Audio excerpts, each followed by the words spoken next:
주일 예배로 하나님께 영광 돌리시는 신대교회 모든 성도들 삶 위에 하나님의 풍성한 은혜가 임하시길 소망합니다. 스데반이 복음을 전하다 순교한 이후에 예루살렘에는 기독교를 박해하는 빈도와 정도가 극에 달했습니다. 사도들을 제외하고 성도들은 사마리아와 여러 지역으로 흩어질 수밖에 없었습니다. 하지만 하나님께서는 흩어진 유대인들, 곧 디아스포라 유대인들을 통해서 복음을 확장시켜 나갔습니다. 그 복음이 예루살렘에서 230여 킬로미터 이상 떨어진 시리아의 다메섹이란 도시까지 퍼졌습니다. 다메섹은 세계에서 가장 오래된 주거 도시 중에 하나입니다. 주거 도시라고 하면 주거를 목적으로 도시가 잘 형성된 도시입니다. 우리나라에도 주거 도시들이 몇 군데 있죠. 서울에도 출근은 중심 대도시에서 하고 잠을 자기 위해서 다시 자신의 지역으로 돌아오는 그런 지역이 몇 군데 있는데 분당이 그런 지역 아닙니까? 네, 분당, 일산 이런 지역이 주거도시라고 할 수 있습니다. 가까이 있는 우리 순천도 주거도시라도 할 수 있지 않습니까? 일은 광양, 순천, 여수에서 일을 하고 잠은 이 가장 아름다운 대한민국에서 가장 아름다운 도시가 아니죠. 정원이죠. 이곳에서 또 잠을 청하는 엄밀히 말하면 순천도 주거도시라 할 수 있겠습니다. 다메섹도 가장 오래된이라는 수식어가 붙었죠. 다메섹이라는 이 도시 지명은 여러분들 잘 아는 엘리야 시대에 나아만 장군 이야기를 아실 것입니다. 그때 아람 장군이라 표현을 하는데 아람이라는 나라가 이 시대에 와서는 시리아로 이렇게 불렸습니다. 아브람 시대에도 다메섹이라는 이 지명이 사용된 바 있습니다. 그런 여러 가지 역사적인 자료를 통해서 이 다메섹이라는 도시는 가장 오래된 주거 도시 중에 하나이다라고 이렇게 말을 할 수 있습니다. 이 다메섹은 해발 대략 680m 되는 지역으로 군사와 상업상으로도 매우 중요한 이 도로가 교차하는 지역이기 때문에 무역이나 교통의 요충지였습니다. 이곳에 복음이 전해지면서 메시아로 오신 예수님을 믿고 따르는 자들이 생겨났고 이곳 저곳에 회당이 세워졌습니다. 이 소식을 사울이라는 청년이 예루살렘에서 들은 것이죠. 이 청년은 오로지 하나의 목표밖에 없습니다.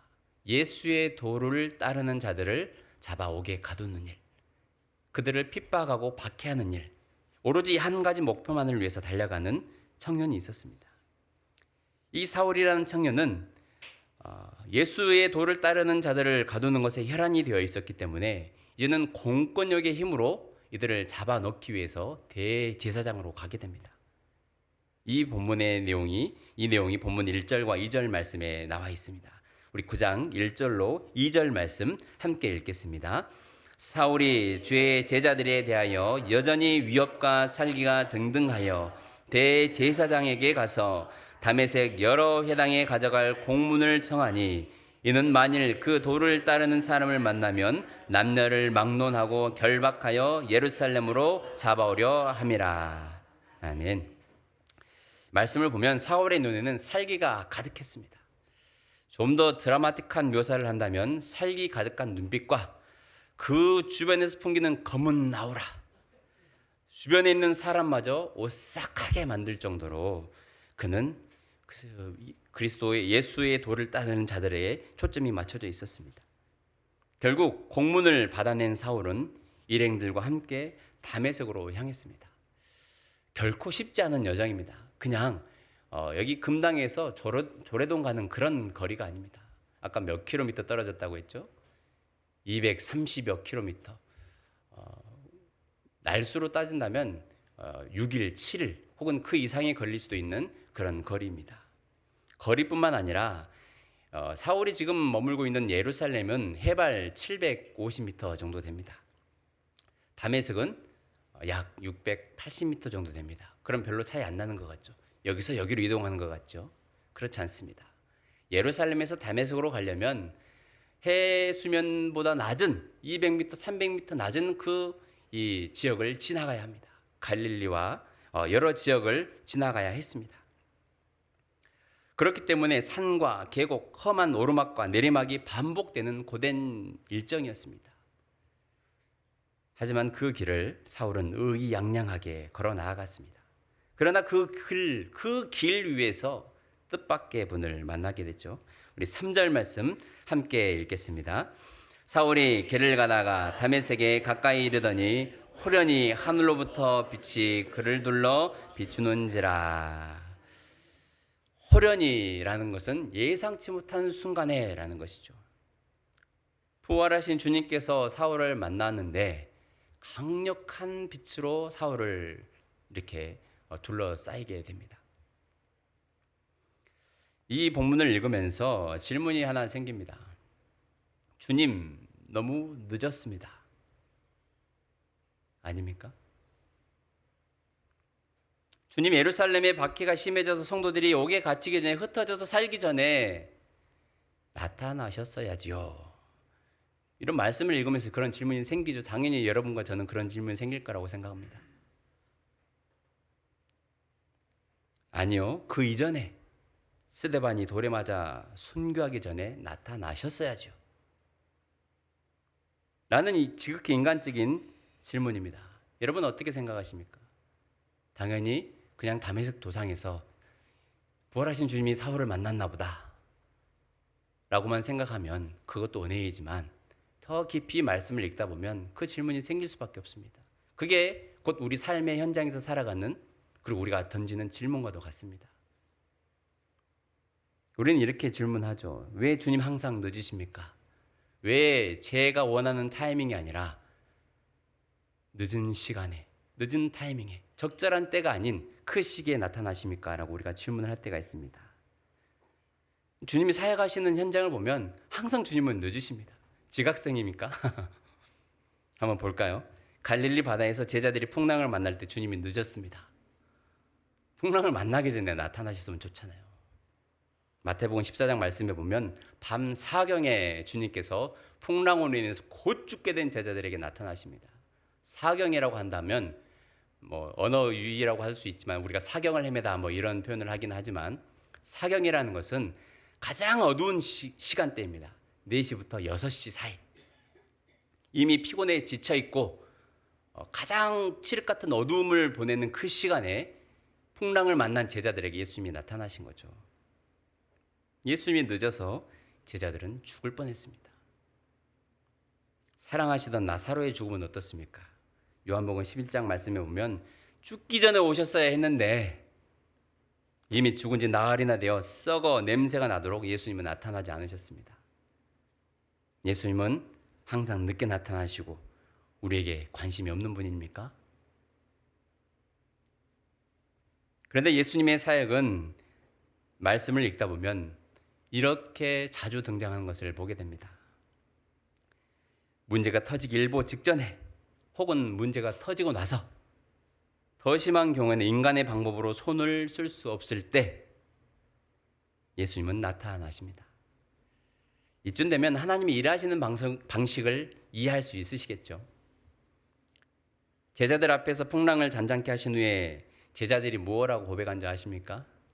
이분은 진실로 누구의 아들입니까? 하나님의 아들이시구나. 나사로가 죽었다가 나흘 만에 살아나자 그것을 지켜본 사람들은 어떻게 됩니까? 예수께서 하신 일을 본 많은 유대인들이 예수를 믿었더라. 하나님은 우리의 삶과 죽음, 고난과 회복을 통해서 하나님 자신을 드러내시고 예수님의 하나님 되심을 고백하게 하십니다. 이것이 바로 하나님께서 우리의 인생 가운데 개입하시는 순간이기도 하고 하나님이 일하시는 방식이기도 합니다. 그렇게 우리는 이 말씀을 알고 깨달은 자, 이 말씀을 믿고 순종하는 자는 더 이상 일희일비하지 않는 그런 신앙의 모습을 가지게 되는 것입니다.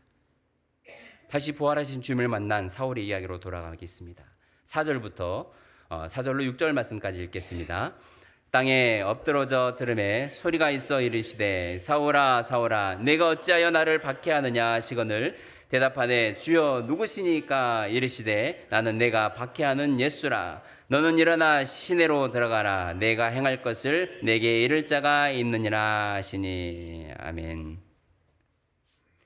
부활하신 주님께서는 사울에게 나타나시고 강력한 빛으로 임하셨습니다.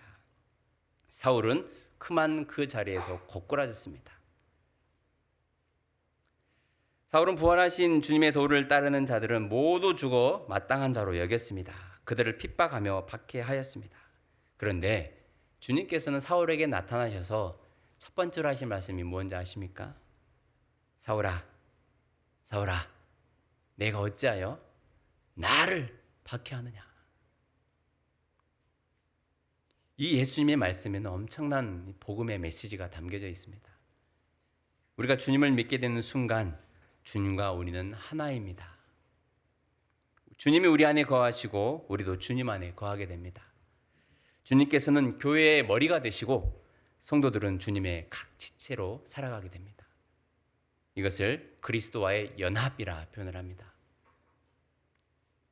그렇기에 여러분과 제가 당하는 아픔, 고난, 슬픔, 그 순간에 주님께서도 아파하시는 것이죠. 예루살렘 박해로 인해 고난받았던 때와 스데반이 순교하는 순간에도 주님께서는 함께 고난당하셨고 함께 아파하셨습니다. 주님과 우리는 하나이기 때문입니다. 사울아, 사울아, 어찌하여 나를 믿고 따르는 자들을 박해하느냐가 아니라 어찌하여 네가 나를 박해하느냐. 성도들이 아파하는 것은 곧 주님이 아파하시는 것입니다. 성도들이 예수 믿는 것 때문에 핍박당하고 어려운 당한 일은 곧 주님이 함께 우리와 고난당하신 것을 우리는 기억해야 합니다. 여기서 문제를 하나 내겠습니다. 사울이 부활하신 주님을 언제 만났을까요? 1번, 사울이 다메섹으로 출발할 때. 2번, 다메섹으로 가는 길 중간에. 3번, 다메섹에 거의 다 왔을 때. 몇 번입니까? 2번입니까? 제가 그렇게 표신하게 정답을 시작했는데 지사님 이번 주간에 지난주에 기도 쉬셨습니까? 네. 괜찮습니다. 2번도 뭐 맞다고 할 수 있죠. 네. 하지만 3절 말씀을 보면 사울이 길을 가다가 다메섹에 가까이 이르더니라고 나와 있습니다. 이제 곧 이 다메섹의 성벽이 보이는, 이제 거의 다 왔다 하는 순간입니다. 그 순간에 부활하신 주님이 사울에게 찾아오신 것이죠. 드라마로 본다면 순간 시청률이 가장 높을 때 아니겠습니까? 거친 숨을 몰아쉬며 살기 가득한 눈빛으로 다메섹을 바라보는 음흉한 미소를 짓고 있는 그 사울의 모습이 보여지고, 요한은 반대로 다메섹에서 두려움에 떨고 있는 성도들이 모습이 교차되면서 다음 이야기로 넘어가는 것이죠. 한 주간을 어떻게 기다릴까?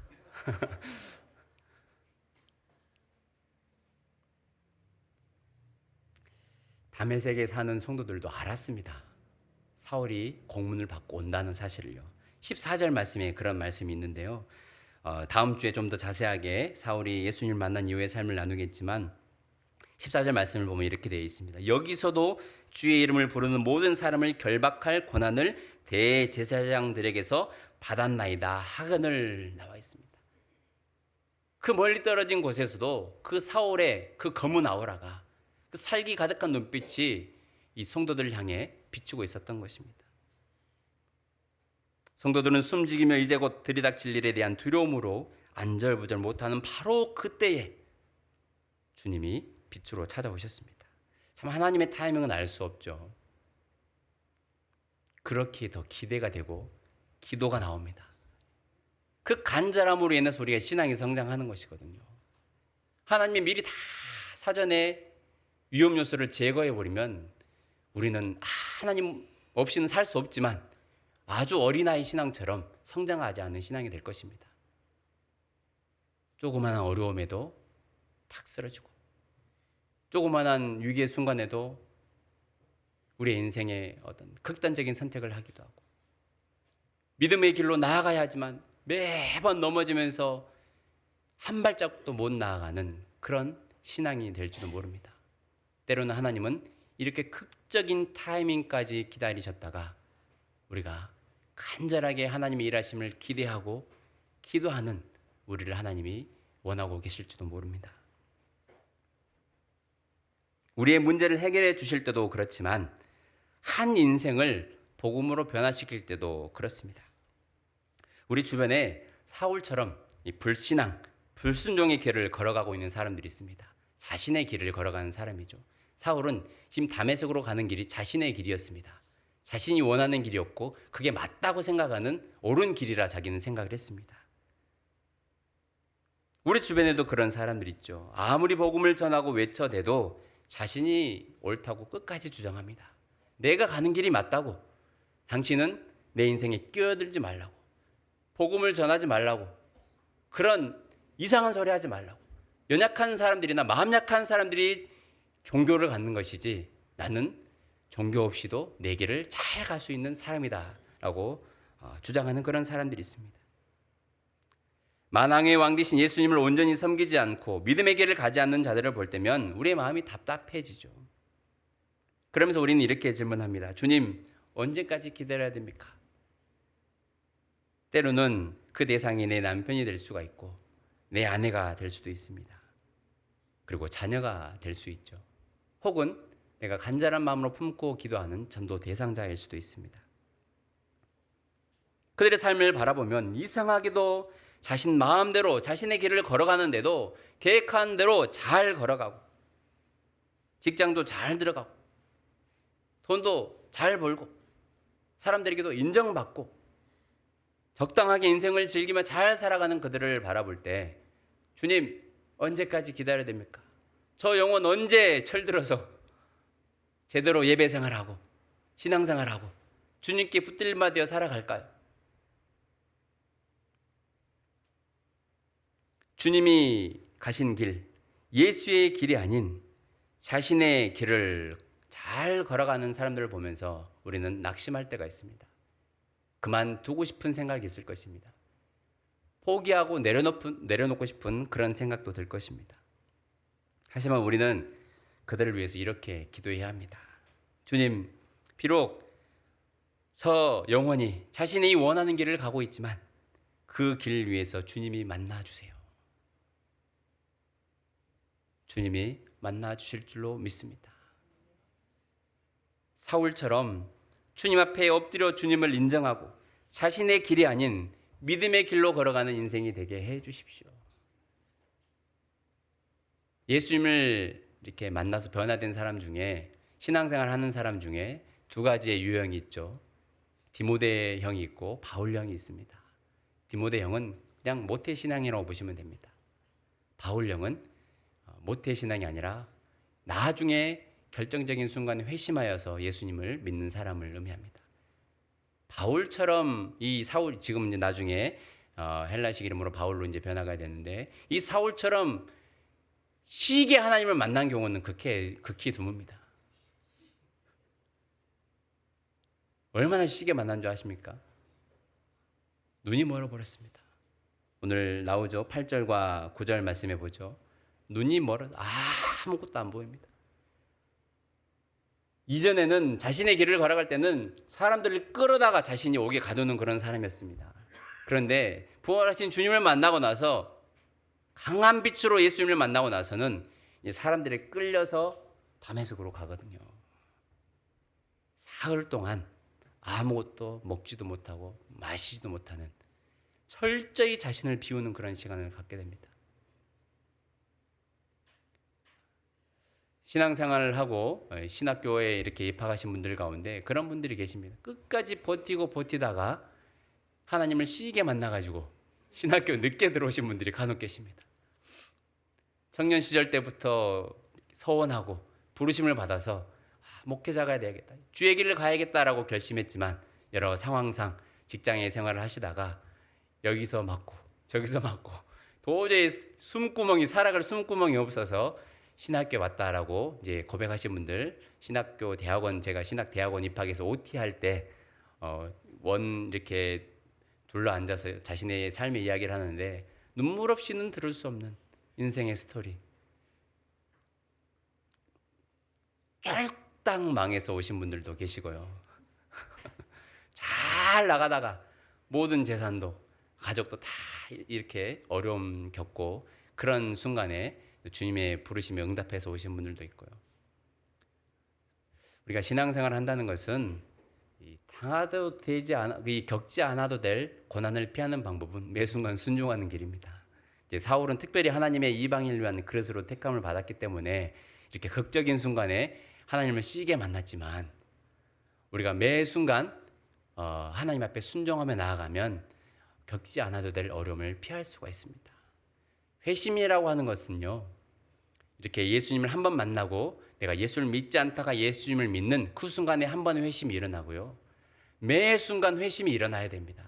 그것은 바로 거룩함을 향한 회심입니다. 그 순간순간 하나님의 부르심에 말씀에 순종하며 나아가면 우리가 하나님이 예비하신 길로, 믿음의 길로, 주님이 원하시는 길로 걸어갈 수 있고 그 길을 통하여서 많은 사람들을 살릴 수 있는 그 인생을 살아갈 수 있게 되는 것입니다.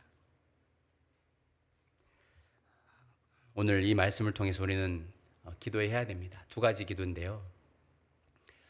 지금 하나님 타이밍이 아직 아니어서 여전히 하나님 우리 삶의 회복을 기다리고 있고 또 하나님의 그 큰 계획 아래에서 우리의 꿈을 펼칠 수 있는 그런 날을 우리가 기다리고 있을지 모릅니다. 하지만 오늘 이 말씀을 통해서 하나님은 반드시 우리에게 빛으로 나타나시고 우리 삶에 빛을 비춰주셔서 하나님이 사랑하시는 하나님의 자녀들을 또 지켜주시고 보호해주시는 이런 이 신실한 하나님의 믿는 성도로 다시 한번 세워지는 여러분들 되시기를 소망합니다. 이와는 또 반대로 내가 여전히 하나님의 말씀에 순종하지 않고 사울처럼 내가 원하는 길로 내가 계획한 길로 걸어가고 있는 혹시 성도님들 계신다면, 그리고 내가 기도하고 있는 누군가가 여전히 자신이 원하는 길로 걸어가고 있다면 계속 그들을 위해서 기도해 주시고, 혹시라도 내가 사울과 같은 사람이라면 예수님의 길로, 순종의 길로 나아가는 우리 모두가 되기를 간절히 소망합니다. 주님을 만나게 된 사울은 의기양양하게 다메섹으로 향했지만 이제는 사람들의 손에 끌려 다메섹으로 향합니다. 눈은 떴으나 아무것도 볼 수 없었고 사흘 동안 아무것도 먹지도 마시지도 못하며 자신을 철저히 비워내는 그런 시간을 가졌습니다. 우리 주님 앞에 순종한다고 하는 것은, 주님의 말씀대로 살아간다고 하는 것은 사람을 살리기 위해서 준비하는 기간이기도 합니다. 여러분들이 이렇게 예배 드리면서 기도의 훈련을 받고 말씀의 훈련을 받고 철저히 내 자신의 뜻과 내 삶을 비워내는, 육신의 생각들을 비워내는 훈련을 하는 것은 주님의 일을 하기 위한 준비 작업입니다. 이제 다음 주에 나누게 될 사울이 주의 일을 하게 되는 장면을 보면, 야, 이렇게 멋지게 사용하시기 위해서 그 4일간의 철저히 자신을 낮추는 시간을 갖게 하셨구나라는 생각을 하게 될 것입니다. 부활하신 주님이 사울을 만나 주심으로 사울에게는 갈 길을 보여주셨고 두름에 떨고 있는 다른 이들에게는 살 길을 보여주셨습니다. 때와 시기는 알 수 없지만 하나님은 여전히 일하고 계십니다. 우리 인생도 아직 끝난 것이 아니며 그 사람의 인생도 하나님이 붙드셔서 사용하실 줄로 믿습니다. 호련히 빛으로 찾아오신 주님께서 우리가 예상 못한 순간에 찾아오시고 하나님의 선한 사역을 계속해서 이루어 나가실 줄로 믿습니다. 기도하겠습니다. 살아계신 하나님 아버지,